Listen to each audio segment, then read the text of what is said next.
και όλες αυτές τις ιστορίες, ο Σοφοκλής γνώρισε έναν ατρόμητο υπόπτη και κράτησε στο τίτλο του έθνου για να αποφασιστεί και η συμφωνία.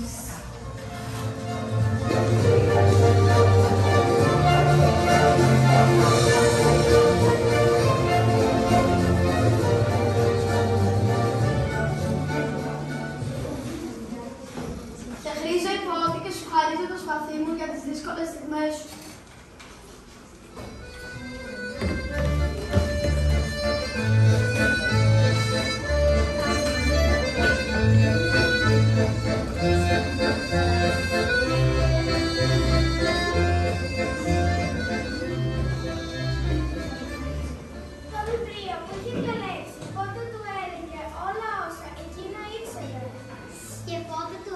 Μυστήρια και μυστικά τον έβαζε να τα ανακαλύψει μόνος του.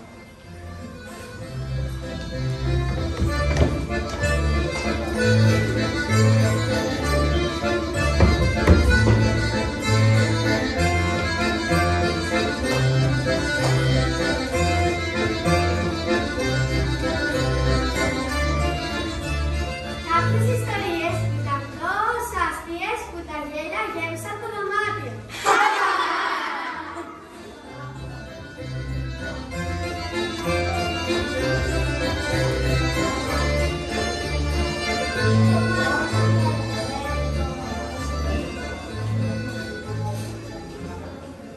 Διαβάζοντας, έμαθε πολλές καινούργιες λέξεις. Λέξεις μικρές αλλά και λέξεις πληρόδρομες. Τις πιο δύσκολες κράτησε για να τις λέει και να κάνει εντύπωση. Εωρόπτερο. Διερκυνστίνδα. Προσελήνωση. Τουτανχαμών.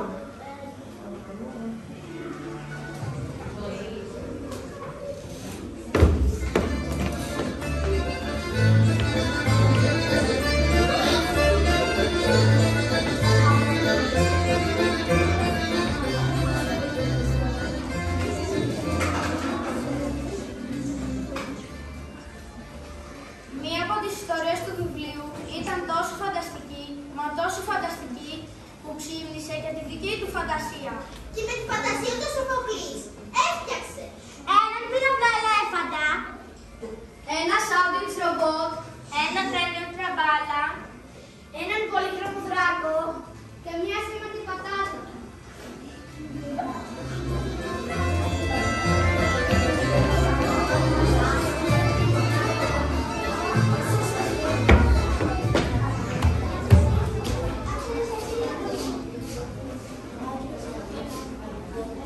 το βράδυ διάβασαν μαζί με τον μπαμπά τους.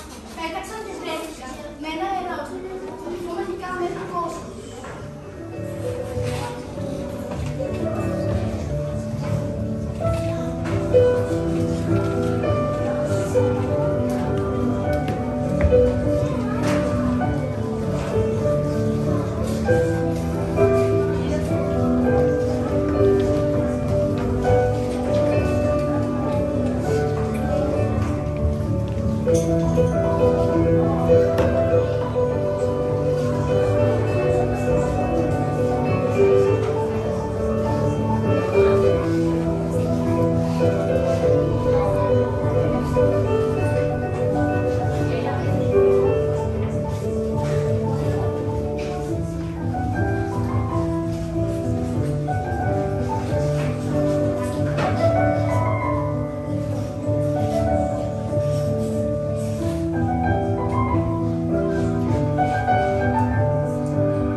να το επιστρέψουμε.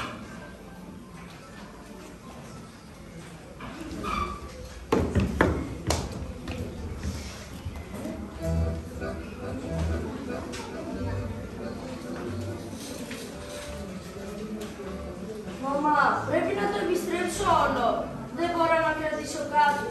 Έστω την αγαπημένη μου σελίδα. Όχι βέβαια, πρέπει να το επιστρέψεις όλο. Όλο, όλο. Όλο.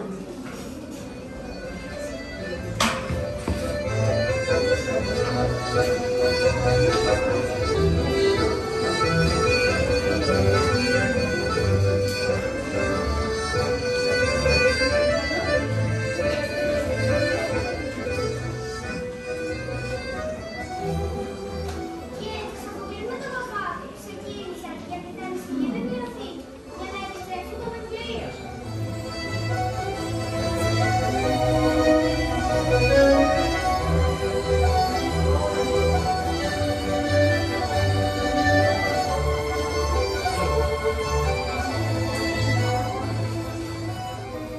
Αλλά η βιβλιοθηκάρια ζήτησε μόνο το βιβλίο. Τους φίλους, τις γνώσεις, τα ταξίδια, τα σπαθιά, τις τραμπάλες, τη χαρά, τις λέξεις. Δεν τα θέλετε πίσω. Όχι, τώρα αυτά είναι δικά σου. Μου τα χαρίζετε δηλαδή όλα. Όλα. Μα τότε δεν είστε δανειστική βιβλιοθήκη, είστε χαριστική βιβλιοθήκη.